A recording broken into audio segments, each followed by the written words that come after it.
नमस्कार मंडळी, कसे आहेत सगळे. अंतरा फूडी ब्लॉगमध्ये तुमचं स्वागत आहे. तर आज मी तुम्हाला दाखवणार आहे फणसाच्या कुयरीची भाजी. ह्याला कुयरी म्हणतात फणसाची, म्हणजे आतमध्ये गरे झालेले नसतात, हे असं असतं बघा. तर ह्या मी 3 कुयरी आणल्या होत्या मार्केटमधून आणि ह्या अशा छान अशा कुकरला उकडवून घेतल्या 2 शिट्ट्या करून. अशा ह्या शेपमध्ये मी कट करून घेतलेल्या आहेत.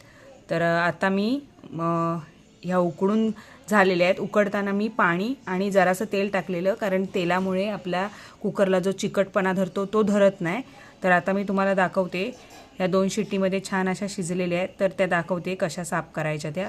तर ही बघा, ही अशी एक साईडला थोडी सुरी घालून हे असं वरचा भाग काढून घ्यायचा आणि मग ही या पद्धतीने अशी कट करून घ्यायची.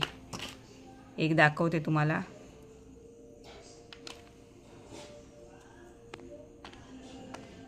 हे बघा, ही या पद्धतीने अशी कट करून घ्यायची पूर्ण गोल आकारात.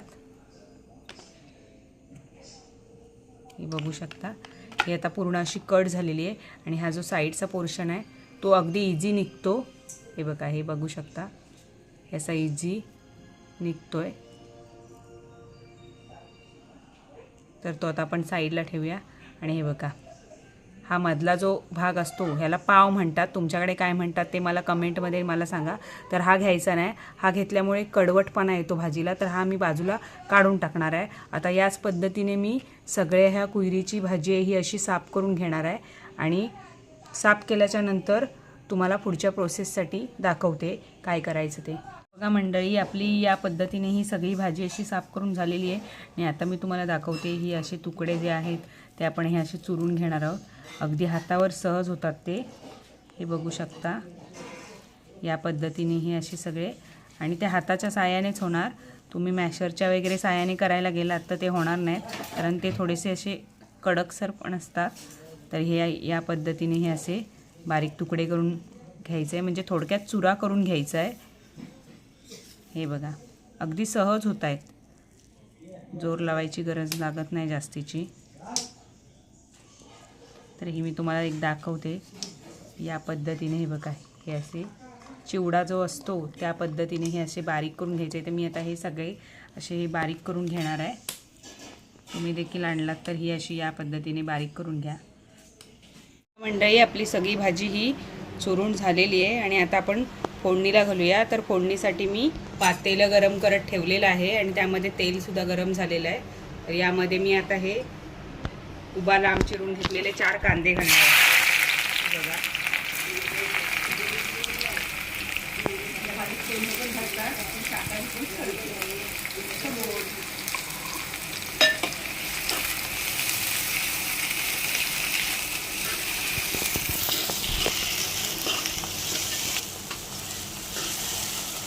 गॅसची फ्लेम मी थोडी मोठीच ठेवलेली आहे, कारण हा आपण कांदा ब्राऊन रंगावर येईपर्यंत फ्राय करून घ्यायचा आहे. आणि ह्या भाजीसाठी कांदे हे जास्तच वापरायचे, तरच भाजीला जास्त टेस्ट येते.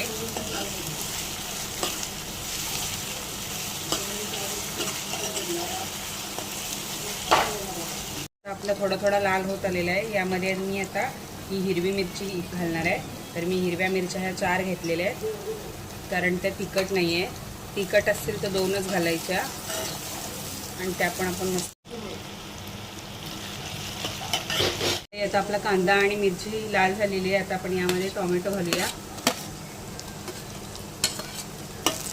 आणि टोमॅटो पण आपण थोडा मऊ होईपर्यंत परतून घेऊया. आपला टोमॅटो देखील मऊ झालेला आहे, बघू शकता. आता यामध्ये आपण मसाले घालूया. तर सगळ्यात पहिले मी हळद घालणार आहे. 1 चमचाला थोडी कमी हळद घातलेली आहे. घरगुती लाल तिखट घातलेलं आहे चवीपुरतं.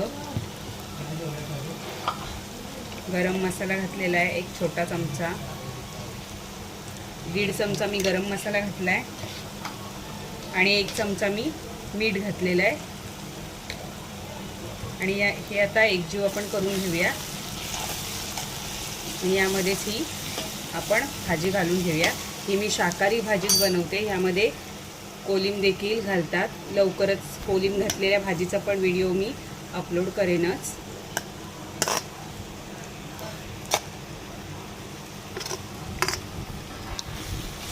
आता ही पण आपण एकजीव करून घेऊया.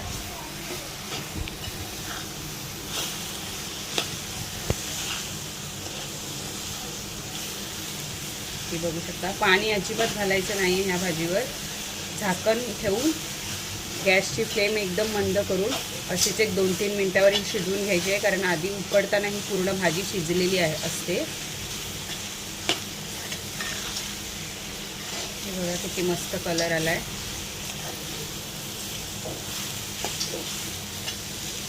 हे बघा, आणि भाजी पण आपली मस्त फळफळीत झाली. तर ही भाजी आता आपली सगळी एकजीव झाली. 2 मिनिटासाठी मी झाकण ठेवून आपण एक वाफ काढून घेऊया. झाकण काढून बघूया, 1-2 मिनटं झालेली आहे. आणि हे बघू शकता मस्त अशी वाफ आलेली आहे. आणि आता 1-2 मिनटं अशीच फिरवून घेऊया आणि मग वरून कोथिंबीर घालूया. हे बघा किती छान भाजी दिसते वाफाळलेली. आणि ह्यामध्ये आपण कोथिंबीर घालूया.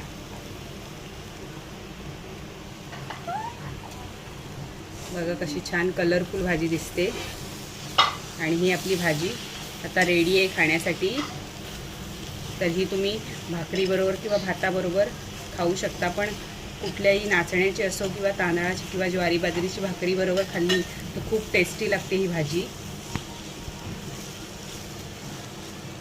ही बघू शकता किती मस्त दिसते.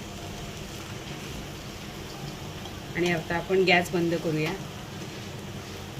खाण्यासाठी आपली भाजी भाकरी रेडी आहे. तर कशी वाटली माझी रेसिपी मला कमेंटमध्ये नक्की सांगा. आणि माझ्या नवीन रेसिपीला लाईक करा, शेअर करा आणि चॅनलला सबस्क्राईब करायला विसरू नका. धन्यवाद.